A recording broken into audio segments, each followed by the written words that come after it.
Reagan did also. The majority of Americans believe in a woman's right to make decisions about her own body, and that is why in every state where this issue has been on the ballot, in red and blue states both, the people of America have voted for freedom. Vice President Harris, Excuse me, I have to respond. Another lie.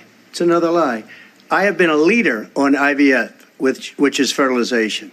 You should ask, will she allow abortion in the 8th month, 9th month, 7th month? Come on. Okay, would you do that?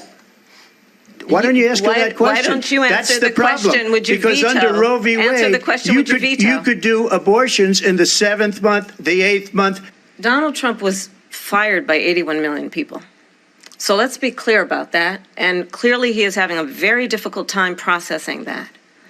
But we cannot afford to have a president of the United States who attempts, as he did in the past, to upend the will of the voters in a free and fair election.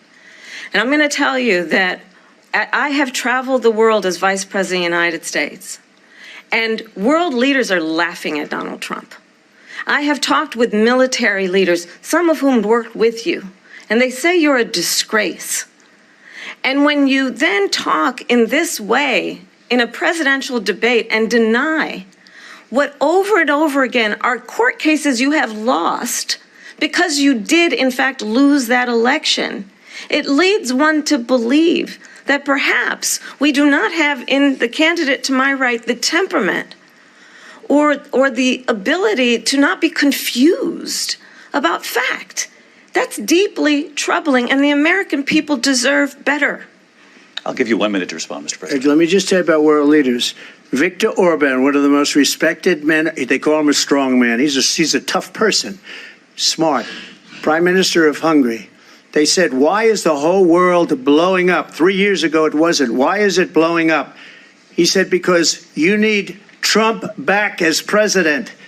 We're playing with World War III, and we have a president that we don't even know if he's... Where is our president? We don't even know if he's a president. And just to clarify they here... They threw him out of a campaign like a dog. We don't even know. Is he our president? But we have a president, Mr. President, that doesn't know he's alive. I want to get your thoughts on support for Ukraine in this moment, but also, as commander-in-chief, if elected, how would you deal with Vladimir Putin, and would it be any different from what we're seeing from President Biden?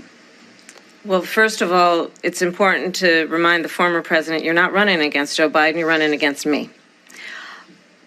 I believe the reason that Donald Trump says that this war would be over within 24 hours is because he would just give it up. Someone who cares about you and is not putting themselves first. I intend to be a president for all Americans and focus on what we can do over the next 10 and 20 years to build back up our country by investing right now in you, the American people. So she just started by saying she's going to do this, she's going to do that, she's going to do all these wonderful things. Why hasn't she done it? She's been there for 3.5 years. They've had 3.5 years to fix the border.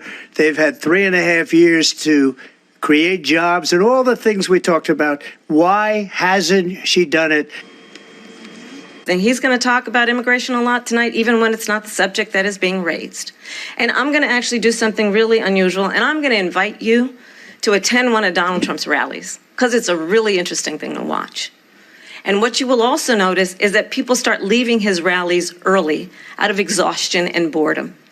And I will tell you, the one thing you will not hear him talk about is you. She said people start leaving. People don't go to her rallies. There's no reason to go.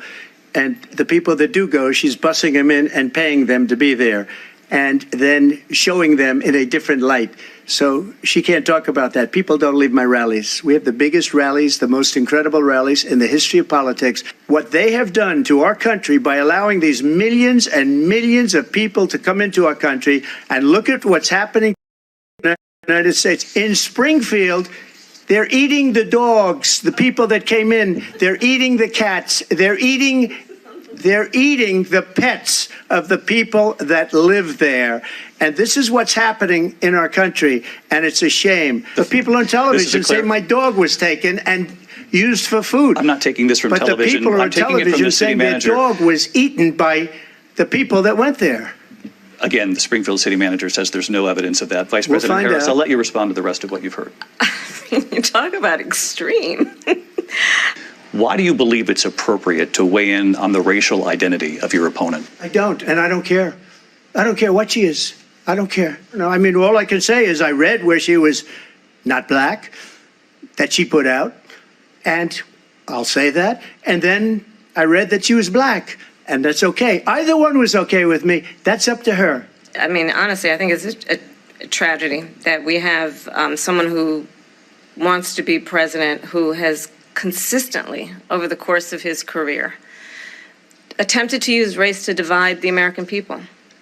You know, I do believe that the vast majority of us know that we have so much more in common than what separates us, and we don't want this kind of approach that is just constantly trying to divide us, and especially by race. Millions of people let in, and all over the world, crime is down, all over the world except here. Crime here is up and through the roof. Well, I think this is so rich, coming from someone who has been prosecuted for national security crimes, economic crimes, election interference, has been found liable for sexual assault, and his next big court appearance is in November at his own criminal sentencing. She was big on defund the police. In Minnesota, she went out, wait a minute, I'm talking now, if you don't mind, please. Does that sound familiar? Kamala Harris. Let's have a good debate. See, have fun. Thank you. Do you believe Americans are better off than they were 4 years ago? I believe in the ambition, the aspirations, the dreams of the American people. And that is why I imagine and have actually a plan to build what I call an opportunity economy. Because here's the thing. We know that we have a shortage of homes and housing, and the cost of housing